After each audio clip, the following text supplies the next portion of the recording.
Welcome back to our channel that is our biology boon. As you all know कि हमने एक नया chapter that is a biological classification start कर दिया है, जिसमें आज हम पार्ट 4 के बारे में पढ़ेंगे।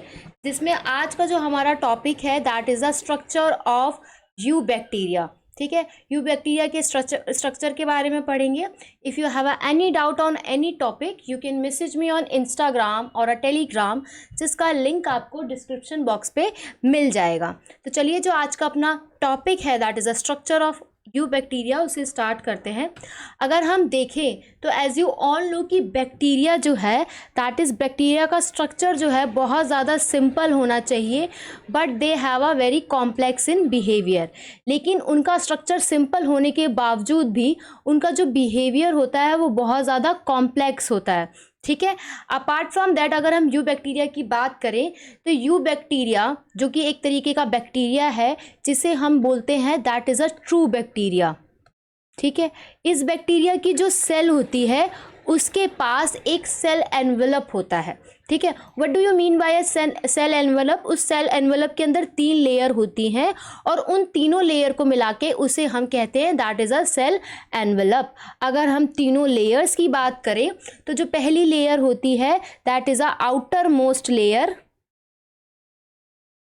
ठीक है, जिसे हम क्या कहते हैं दैट इज ग्लाइकोकैलिक्स। ठीक है, इसके बाद जो होती है that is a cell wall and इसके बाद जो होती है that is a cell membrane. ठीक है, सो ये हमारी तीनों लेयर्स होती हैं और इन तीनों लेयर को साथ में हम क्या बोलते हैं that is a cell envelope. अगर हम ग्लाइकोकैलिक्स की बात करें कि ग्लाइकोकैलिक्स जो है वो बनता कैसे है, that is formed by a cell membrane. Cell membrane से बनता है ग्लाइकोकैलिक्स। ठीक है, 2 तरीके का ग्लाइकोकैलिक्स होता है। एक होता है that is a loose and a thin layer, मतलब बहुत ज़्यादा लूज होगा, थिन लेयर होगा, जिसे हम बोलते हैं that is a slime layer. इसके बाद जो थिक और टफ लेयर होती है उसको हम कहते हैं दैट इज़ अ कैप्सूल।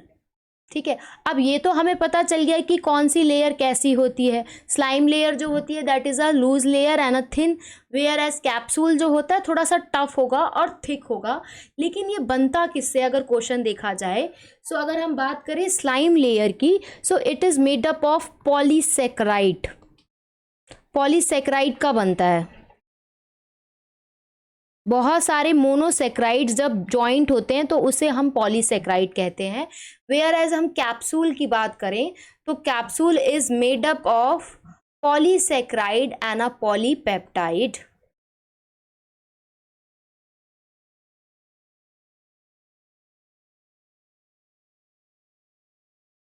ठीक है, नेक्स्ट अगर हम बात करें कि जो सेल वॉल होती है, ये हो गया हमारा आउटर मोस्ट लेयर, ग्लाइकोकैलिक्स यहाँ खत्म होता है। जो हमारी नेक्स्ट लेयर है that is a cell wall, वो थोड़ी सी रिजिड होती है और किसकी बनी होती है दैट इज़ अ पेप्टाइडोग्लाइकेन, मतलब पेप्टाइड और शुगर की। ठीक है, सो अगर हम दोनों बैक्टीरिया देखें, 2 तरीके के बैक्टीरिया होते हैं, gram positive bacteria, gram negative bacteria. इसके बारे में जो डिफरेंस है या वटेवर हमने इन्हें कैसे डिफ्रेंशिएट किया है on the basis of staining, उसके बारे में हम आगे पढ़ेंगे। लेकिन यहाँ पे हम अगर सेल वॉल देखें कि ग्राम पॉजिटिव बैक्टीरिया की जो सेल वॉल होती है that is a single layer, सिर्फ एक ही लेयर होती है। ठीक है, और ग्राम नेगेटिव बैक्टीरिया की कैसी सेल वॉल होती है that is a double layer. ठीक है, अगर हम सिंगल लेयर की बात करें तो ये जो सिंगल लेयर होती है और थोड़ी सी थिक होती है। ठीक है, इसमें क्या प्रेजेंट होता है दैट इज, अगर हम बात करें कि ये सिंगल लेयर किसकी बनी होती है that is made up of peptidoglycan.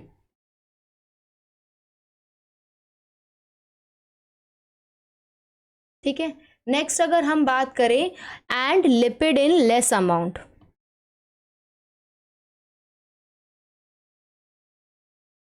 कुछ लिपिड भी प्रेजेंट होता है बट बहुत ज़्यादा थोड़े अमाउंट में होता है।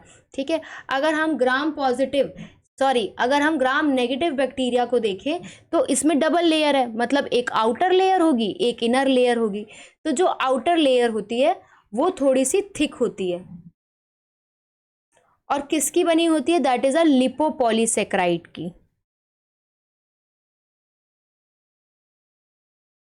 ठीक है, और जो दूसरी लेयर होती है that is a inner layer, वो कैसी होती है? वो थिन होती है और किसकी बनी होती है? दैट इज पेप्टाइडोग्लाइकेन की।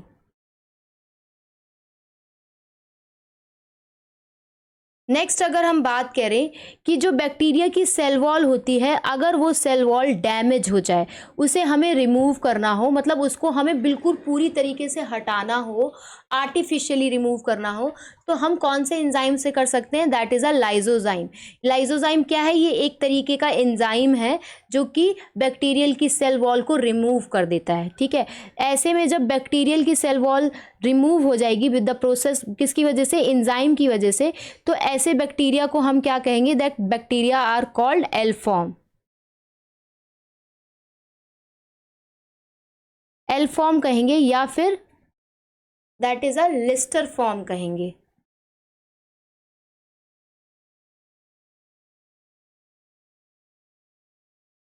नेक्स्ट अगर हम बात करें सेल मेम्ब्रेन की, सेल मेम्ब्रेन क्या होती है? किसकी बनी होती है? लिपोप्रोटीन की बनी होती है। किसकी बनी होती है cell membrane? That is made up of lipoprotein.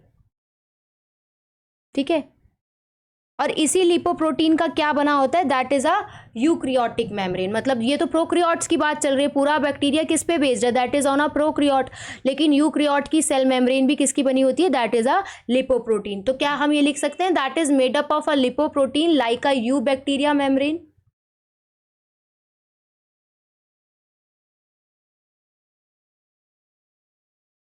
Eukaryotic membrane. ठीक है, अगर हम साइटोप्लाज्म अब देखते हैं कि इसके साइटोप्लाज्म में क्या होता है, तो जितने भी मेम्ब्रेन बाउंड ऑर्गेनेलीज होते हैं वो सारे के सारे साइटोप्लाज्म में एब्सेंट होते हैं, कुछ भी प्रेजेंट नहीं होता। That is endoplasmic reticulum, mitochondria, lysozyme, sorry lysosomes. Lysozyme एक एंजाइम होता है, लाइजोजोम क्या होता है? That is a membrane bound organelle. ठीक है, गोल्गी कॉम्प्लेक्स। ठीक है, ये सब के सब साइटोप्लाज्म में क्या होते हैं? That they all are absent. सिर्फ क्या प्रेजेंट होता है? That is a ribosome. कितना ribosome? That is a 70s ribosome. ठीक है, नेक्स्ट अगर हम बात करें तो कुछ हमें अंदर साइटोप्लाज्मिक ऑर्गेनली देखने को मिलेंगे। तो जो पहला ऑर्गेनली होता है that is a mesosome. Mesosome क्या होता है? जब कभी भी हम प्लाज्मा मेम्ब्रेन को एक्सटेंड कर देते हैं तो उसे हम मीजोजोम कहते हैं। That is extension of a plasma membrane is known as a mesosome. कहाँ पे एक्सटेंशन करेंगे? That is in the cytoplasm. ठीक है, किसकी फॉर्म में? In the form of vesicles, tubules and lamellae.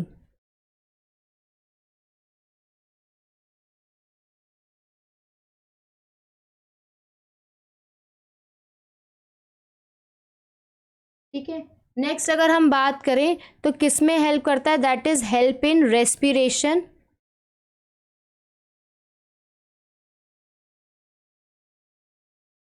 ठीक है, डीएनए रेप्लिकेशन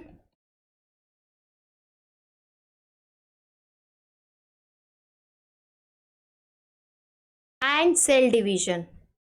सेल डिवीजन मतलब सेल का डिवाइड होना, डीएनए रेप्लिकेशन, डीएनए रेप्लिकेट करता है, रेस्पिरेशन में हेल्प करता है, और कुछ ऑक्सीडेटिव एंजाइम्स भी प्रेजेंट होते हैं। That is oxidative enzymes are also found. Oxidative enzymes are also found. ठीक है, सो अगर ऑक्सीडेटिव एंजाइम मिल रहे हैं तो हम क्या कह सकते हैं कि मीजोजोम जो है वो कैसे फंक्शन करता है? That is function like a mitochondria present in a eukaryotic cell. ठीक है, जैसे यूक्रियोटिक सेल में माइटोकॉन्ड्रिया होता है वो फंक्शन करता है, बिल्कुल उसी तरीके से फंक्शन मीजोजोम करता है, that is in a prokaryotic cell. ठीक है, अगर हम स्टोरेज ग्रैन्यूल्स की या इंक्लूजन बॉडी की बात करें तो जो भी रिजर्व मटेरियल होता है, ठीक है, that is a reserve material जो भी हमें स्टोर करना है आर स्टोर्ड, ठीक है, कहाँ पे, इन the cytoplasm in the form of inclusion body, ठीक है। इंक्लूजन बॉडी में जो हम स्टोर करते हैं वो क्या होता है, that is a reserve material, जो भी हमें स्टोर करना है साइटोप्लाज्म के अंदर करते हैं, ठीक है। ये जो इंक्लूजन बॉडीज होती हैं दे आर नॉन मेम्ब्रेनस। अगर आपको याद हो तो हमने कुछ एक और पढ़ा है जो कि नॉन मेम्ब्रेनस होता है, वो क्या होता है, दैट इज अ राइबोसोम। तो इंक्लूजन बॉडी कैसी होती है, that they are non membranes,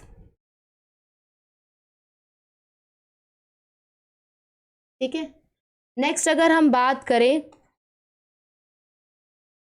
तो क्या होता है, that is a glycogen granule, दूसरा वॉलेटिन ग्रैन्यूल। ये दो तरीके के ग्रैन्यूल्स हैं जिनसे आपको आइडिया लग सकता है कि क्या कैसे स्टोर करते हैं। तो ग्लाइकोजन ग्रैन्यूल में क्या स्टोर होता है, ग्लाइकोजन ग्रैन्यूल में स्टोर होता है दैट इज अ कार्बोहाइड्रेट, ठीक है। नेक्स्ट अगर हम वॉलेटिन ग्रैन्यूल की बात करें तो इसमें क्या स्टोर होता है, that is a store phosphate, ठीक है। नेक्स्ट अगर हम बात करें न्यूक्लियोइड की, ठीक है, सो न्यूक्लियाइड या उसी को हम कहते हैं that is a genophore that is found in a prokaryotic cell, ठीक है, या कह लो बैक्टीरिया। न्यूक्लियस यही होता है, इसी को हम इंसिपिएंट न्यूक्लियस भी बोलते हैं। ये सारे आपको नाम पता होने चाहिए, एक ही जैसे नाम है। या कह लो क्रोमैटिन मटेरियल, ये प्रेजेंट होता है किसमें, that is in a bacteria में, ठीक है। इसके अलावा अगर हम बात करें तो जो न्यूक्लियर मेम्ब्रेन होती है,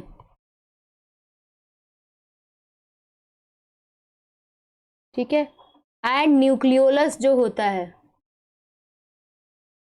वो क्या होता है, that they are absent in prokaryotic cell और बैक्टीरिया। कुछ एक्स्ट्रा क्रोमोसोमल मटेरियल भी देखने को मिलेगा, वो क्या होता है, that is a plasmid. Plasmid क्या है, that is a extra chromosomal material. इसके अलावा हमें जो डीएनए देखने को मिलता है वो डीएनए कैसा होता है, अगर हम डीएनए की बात कर रहे हैं तो डीएनए होता है that is DNA is double standard, that is DS, circular और नेकेड,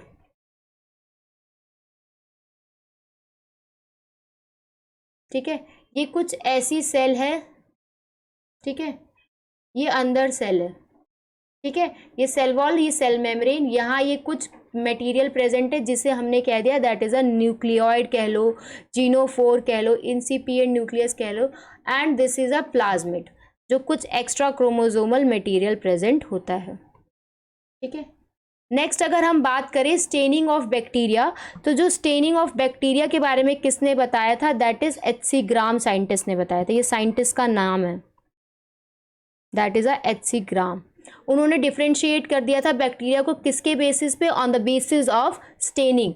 क्या किया, बैक्टीरिया लिया, उसे स्टेन किया क्रिस्टल वॉयलेट कलर से, फिर केआई के सॉल्यूशन से, ठीक है। तो बैक्टीरिया के ऊपर कुछ स्टेन लग गया, फिर उस बैक्टीरिया को वॉश कर दिया एसीटोन से या इथाइल अल्कोहल से, ठीक है। उसको मतलब वॉश मतलब धुल लेना, उस स्लाइड को धुल लिया। फिर हमने देखा कि कुछ बैक्टीरिया के ऊपर स्टेन था, तो जिन बैक्टीरिया के ऊपर स्टेन था उन्हें हम बोलते हैं ग्राम पॉजिटिव, ठीक है। और कुछ बैक्टीरिया कलरलेस हो गए, मतलब हमें स्लाइड पे कोई कलर ही नहीं दिख रहा, लेकिन हमें देखना तो है कि बैक्टीरिया कैसा दिख रहा है, तो उसे हमने दोबारा स्टेन किया दैट इज सेफरीन के साथ, तो उसे हम बोलते हैं that is a gram negative bacteria, ठीक है। नेक्स्ट अगर हम बात करें ग्राम पॉजिटिव और ग्राम नेगेटिव बैक्टीरिया की, तो इसके बेस पे मैंने डिफरेंस वाला चार्ट लिख दिया पूरा, कि जो बैक्टीरिया होता है वो पर्पल कलर का होता है that is a gram positive, जिस पे कोई कलर नहीं होता है that is a gram negative. Gram positive में सिंगल लेयर होती है, ग्राम नेगेटिव में डबल लेयर होती है। सेल वॉल का जो पेप्टाइडोग्लाइकन होता है वो 20 to 80 नैनोमीटर होता है, इधर 8 to 12 नैनोमीटर होता है। म्यूरिन के कंटेंट की बात करें, दैट इज पेप्टाइडोग्लाइकन का कंटेंट ग्राम पॉजिटिव में 70 to 80% होता है, वेयर एज इधर 10 to 20% होता है। इसकी वॉल जो होती है स्मूथ होती है, यहाँ वॉल जो है वो थोड़ी वेवी मिल सकती है और कई बार कॉन्टैक्ट में आ जाती है सेल मेम्ब्रेन के साथ एट फ्यू लोकाई, मतलब फ्यू पोजिशन पे। यहाँ पे जो बेसल बॉडी देखने को मिलती है वो 2 रिंग होती है, दैट इज अ SM, जो कि क्या होती है, that is a inner ring. अगर याद होगा हमने फ्लैजिला में रिंग्स पढ़ी थी, 2 रिंग्स, एक थी आउटर, एक थी इनर। ठीक है, आउटर में LP होता है, LP रिंग होती है, और इनर में क्या होती है, that is a SM ring. ठीक है, तो सिर्फ ग्राम पॉजिटिव में इनर रिंग ही प्रेजेंट होती है, वेयर एज जो बेसल बॉडी फ्लैजिला का होता है उसमें चारों रिंग प्रेजेंट होती है, मतलब आउटर भी और इनर भी। इसमें म्यूजोसोम का कंटेंट बहुत ज़्यादा हाई होता है, इधर लेस प्रोमिनेंट होते हैं। इसमें जो कुछ जैसे पैथोजेनिक बैक्टीरिया, मतलब जिनसे डिजीज कॉज होती है, तो हो सकता है कि कुछ ऐसे बैक्टीरिया हो जो कि ग्राम पॉजिटिव हो और वो हमारी डिजीज कॉज कर रहे हैं, मतलब पैथोजेनिक है। लेकिन यहाँ पर ज़्यादातर ऐसे बैक्टीरिया होते हैं जो पैथोजेनिक होते हैं, किसमें, ग्राम नेगेटिव में। इनकी सेल वॉल में टिकोइक एसिड प्रेजेंट होता है, किसकी सेल वॉल में, that is a gram positive की, और ग्राम नेगेटिव की सेल वॉल में क्या होता है, that is teichoic acid absent होता है। ठीक है, क्लियर हो गया इतना?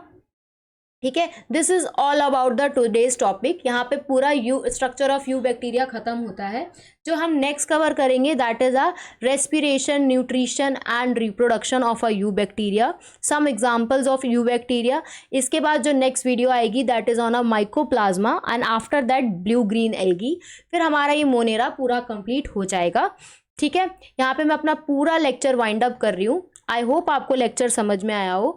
रोज़ थोड़ा थोड़ा कंटेंट पढ़ेंगे, लेकिन ऐसा पढ़ेंगे कि चीज़ें अच्छे से याद हो। अभी बहुत टाइम है, आराम से पढ़ो, चीज़ें अच्छे से कवर करो, याद करो। It is all about a memory game. ठीक है, आप बार बार रिवाइज करो। ठीक है, एक रटना अलग चीज़ होती है, अगर आप रटोगे तो थोड़े दिन बाद भूल जाओगे, लेकिन अगर आप चीज़ समझ के पढ़ोगे, दैट इज़ सेल वॉल में अगर लिपोपॉलीसेक्राइड है तो दैट इज़ अ लिपिड और मोनोसेक्राइड शुगर की बनी हुई है। तो चीज़ें थोड़ी समझ के करो, हो जाएगा। थोड़ा थोड़ा डेली पढ़ो, that will really helpful for you. यहाँ पर जो मैं अपना पूरा लेक्चर है वो वाइंड अप कर रही हूँ। Thank you so much all of you. Have a nice day and have a great day.